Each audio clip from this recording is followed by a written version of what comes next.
Visualisez-vous en train de prononcer les premiers mots de votre intervention. Imaginez la tonalité, les gestes, etc. Ouais? Imaginez votre public accueillant. Je dis ça, c'est pendant même la caillou. Même si quand vous dites, dépendamment de la cérémonie, bien sûr, il y a une tonalité à démarrer une quelconque cérémonie. Par exemple, on arrive, on dit, mesdames, mesdemoiselles, messieurs, bonsoir. Et c'est comme dans votre tête. Vous recevez bien sûr un public qui dit hey, bonsoir. C'est comme vous avez un miroir et vous regardez un public qui applaudit. C'est dans la chambre. C'est pas sur scène. On est toujours chez soi. Mais pourtant, on est en pleine activité. Et c'est cette présentation, bien sûr, qu'on doit commencer à faire. C'est cette démonstration qu'on doit commencer à faire. Et pour avoir évidemment une idée sur comment est-ce que ça va se passer. Oui. Oui. Quand vous dites, chers amis, bonsoir. Et si ça ne sonne pas bien, vous avez aussi l'impression que le public ne répond pas. Et la caillou toujours est là. Ou pourquoi j'aime dans champ de bataille là, non? Ouais.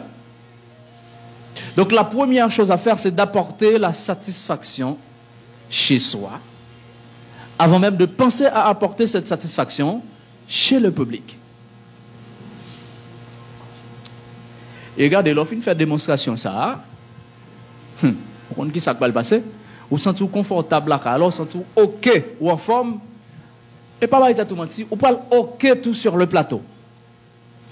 Et ça, il n'y a pas de dimension là-dedans. Peu importe, on arrive à maîtriser la prise de parole en public. Peu importe, on est professionnel. Peu importe, on est amateur. Peu importe la dimension de l'orateur. Il essaie toujours de faire une rétrospection. Une démonstration même. Ouais.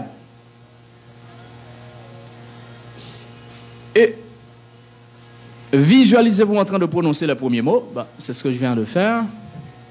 Vous commencez à dire, mais comment je dois commencer?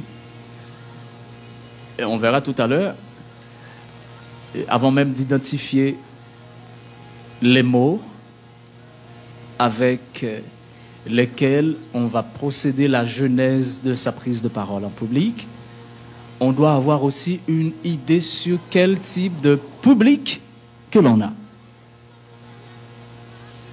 Parce que c'est hyper difficile de ne pas maîtriser son public et de commencer à franchir la barrière.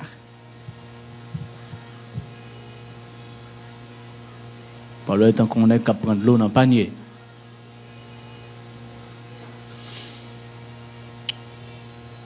Il y a un public qui accueillant, il y a un public qui farouche. Le public là, son public farouche, ça ne pas veut dire que ça va dire pas intéressé. Ça pas veut dire que ça va dire pas bon. Mais écoutez, on considère tout ça comme obstacle pour un bon orateur. Il faut avoir la capacité de les surmonter. Ce serait trop facile pour un orateur d'arriver quelque part et retrouver en public sage comme Salomon. C'était lui le plus sage au monde? Non. Il faut qu'il y ait toujours certaines réactions pouvant booster la capacité même de l'orateur. Pouvant lui renvoyer au questionnement. En disant non, bah, ce que je pensais, c'est pas ça en réalité. Et ces personnes-là, ils sont doués de très bons talents. En font quitter orateur là, et on publie tout. Parce que ça qui arrive, même sous orateur, mais bonjour, constitué en public.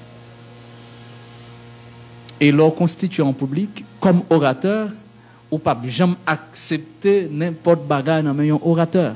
Accepter n'importe bagaille, ça ne veut pas dire qu'on peut le répliquer immédiatement. Mais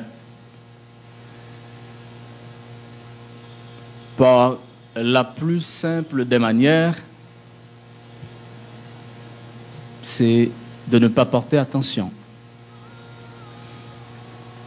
Si ou orateur ou a parlé et ou regardé comme monde qui passe où, même si ça dit là et causer pour ou parler, bah, ça va pour lui. Vous savez, ça peut déranger l'efficacité de votre prise de parole. Pourquoi? C'est parce que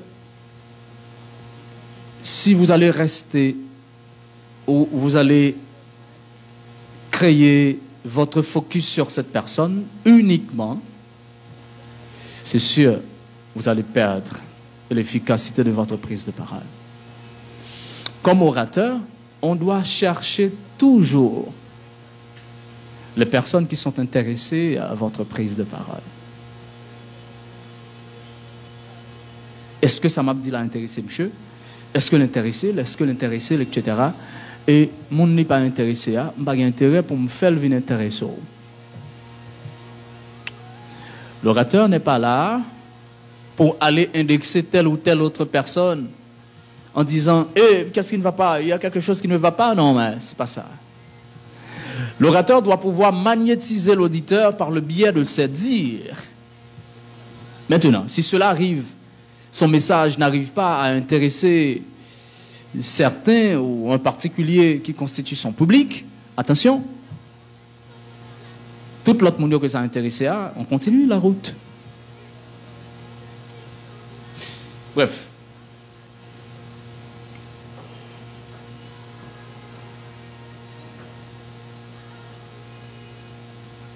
Imaginez la tonalité, les gestes, etc.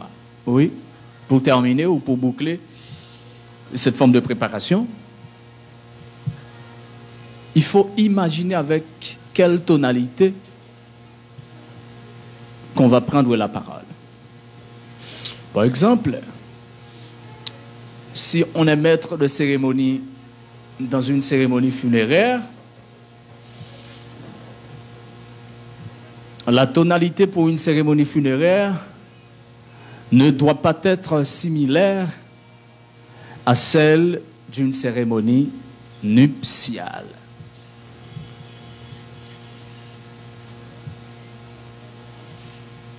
Il y a une place de ce côté.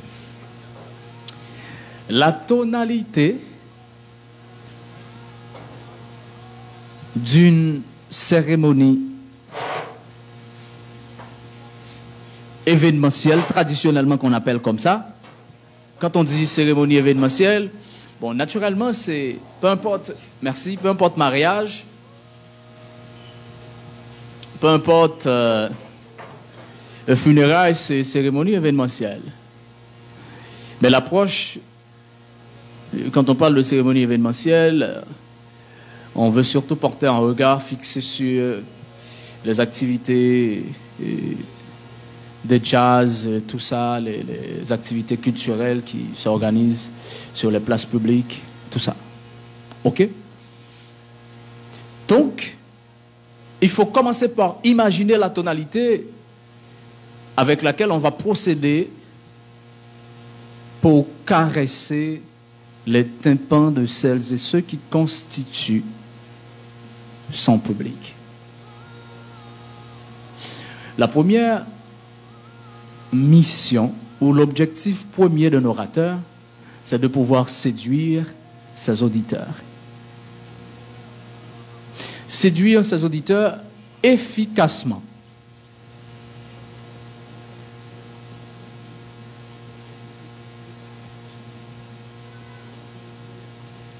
C'est d'apporter dès le début de son intervention de l'énergie.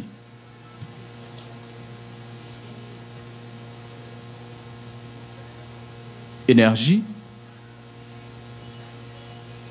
pouvant bien sûr, avant de dire ça, m'a dit, non, si tant que pas trop coûte,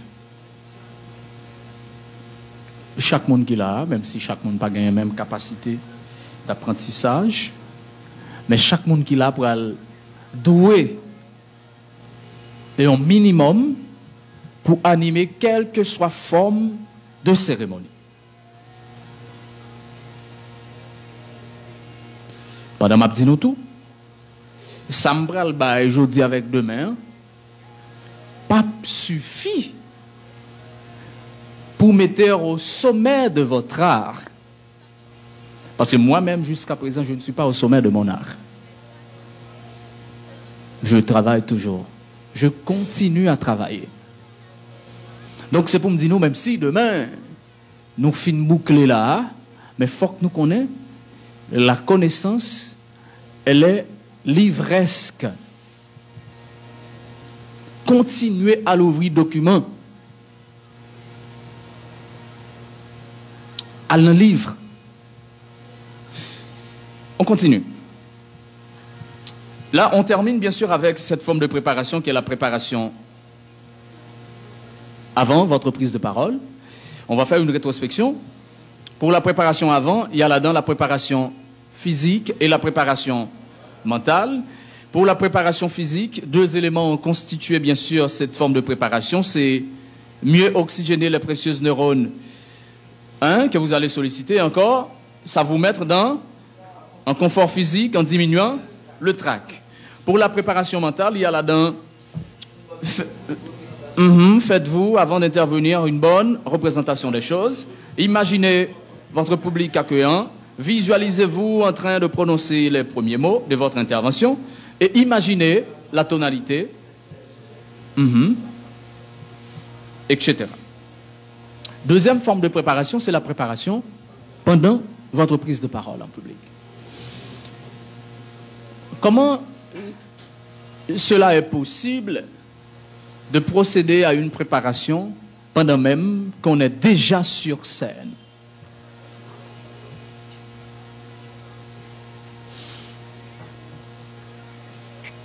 Comment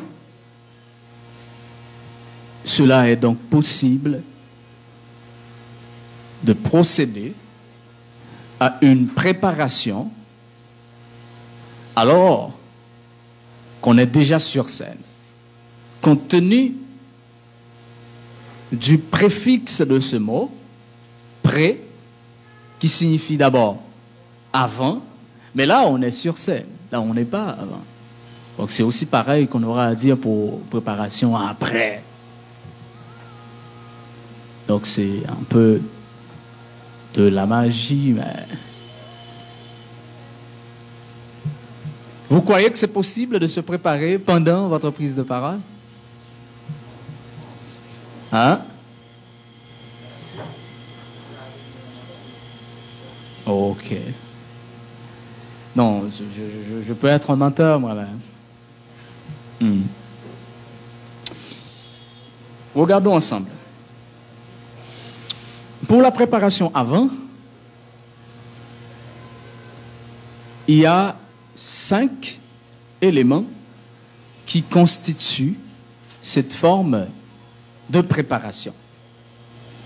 Et ces 5 éléments sont... bien sûr, pendant.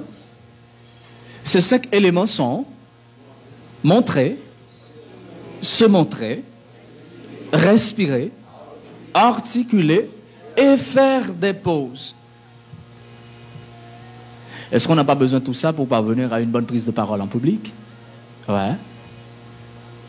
Est-ce que c'est quelque chose qu'on peut faire avant sa prise de parole en public? Non, mais, non. Est-ce qu'on peut montrer avant une prise de parole en public? Non. Est-ce qu'on peut se montrer avant une prise de parole en public? Non. Non. Non. Essayons de voir dans la toute globalité ces 5 éléments. Montrer. Qu'est-ce qu'on dit pour montrer? Ce qui compte avant tout pour celui qui écoute, c'est ce qu'il voit. Donc, montrez que vous avez quelque chose à dire. Est-ce que je peux montrer que j'ai quelque chose à dire chez moi? Non. Donc, pour montrer que j'ai quelque chose à dire, il faut qu'il y ait en public. Et ça se fait sur scène. Et pourquoi est-ce qu'on appelle ça préparation? Quelqu'un peut oser faire une avancée acceptable.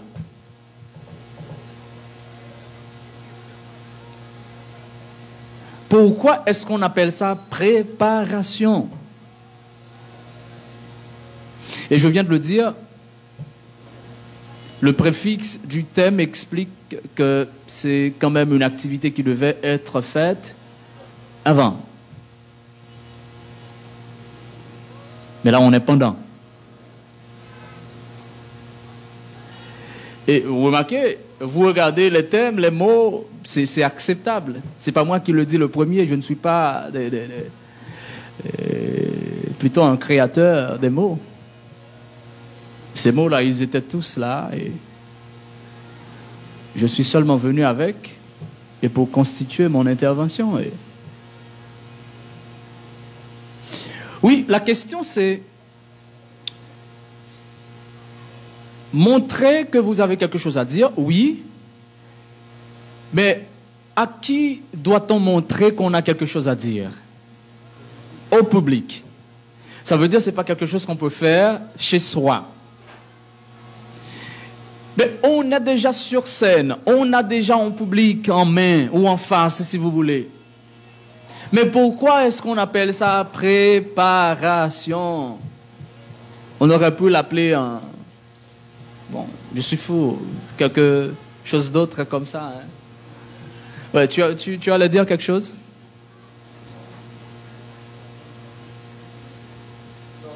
Oh non?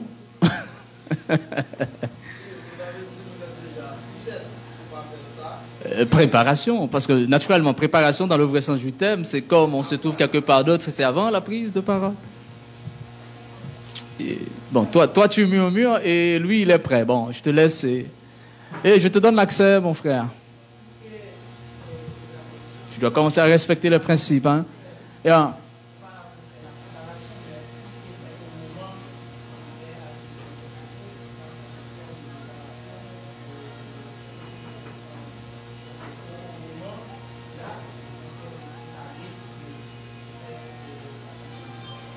Alors tu dis qu'on devait appeler ça forme de préparation. Ok. Oui. Et là, tu as cumulé bien sûr.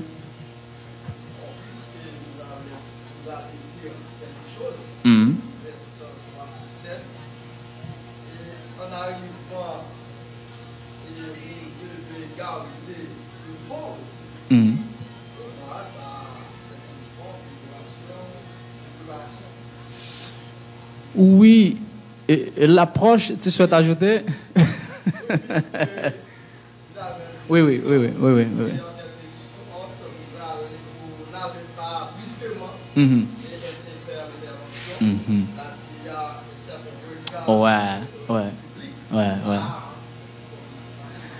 Très bien.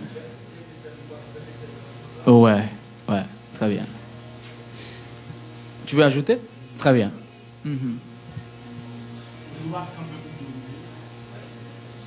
Et, bon, il n'est pas à l'aise d'aller. À l'aise ou pas, on va faire parce que c'est... Yeah.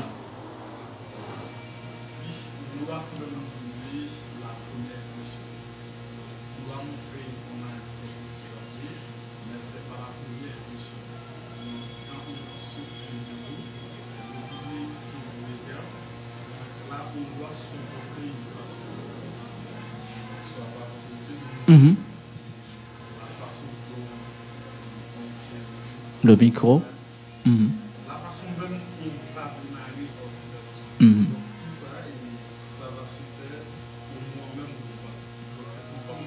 Très bien. Vous savez, moi-même, je vais ajouter quelque chose de très spécial et qui doit attirer, bien sûr, l'attention de chacun de vous. On est déjà sur scène. Le public est là. Les mots sont déjà bien disposés.